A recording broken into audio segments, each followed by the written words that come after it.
సరే రామలక్ష్మి, ఈ పెళ్లి కూతురు బట్టల్లో ఎంత చక్కగున్నావే. ఇంత చక్కగున్న అమ్మాయిని ఏ ఎదరైనా వదిలేసుకుంటాడండి? ఈ సిట్టి బాబు గడు వదిలేసుకుంటాడండి. ఆయన ఈ రామలక్ష్మి నాకు కావాలి కావాలి అని ఈ సిట్టి బాబు గడికి ఎన్నిసార్లు చెప్పినా ఈ సోను వినిపించుకోవట్లేదండి.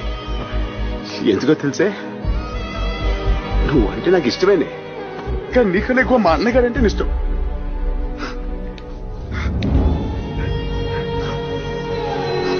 నన్నేం చేయమంటావే?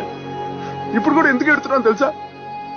నువ్వు పెళ్లి బట్టలు కూర్చున్నావని కాదు, మా అన్నయ్య గారి ఇంట్లో నేను కత్తి పెడుస్తుంది చచ్చిపోతాన్నాడు. అది గుర్తుకొచ్చి ఏడిపోతుంది. కానీ ఒకటే బాధే, మా అన్నయ్య కోసం నిన్నే వదిలేసుకున్నాను కదేంటి, మరి నా కోసం నీ బాబుని వదులుకోలేవా? ఇప్పుడు చెప్తున్నా నేనవే, నాకు మా అన్నయ్య మీద ఉన్నంత ప్రేమ నీకు నా మీద ఉన్నప్పుడు ఆ రోజు చెప్పే. ఎవ్వడడ్డొచ్చినా నేనే వచ్చి నీ సై పట్టుకుని పెళ్లి చేసుకుంటా. చెప్పండి.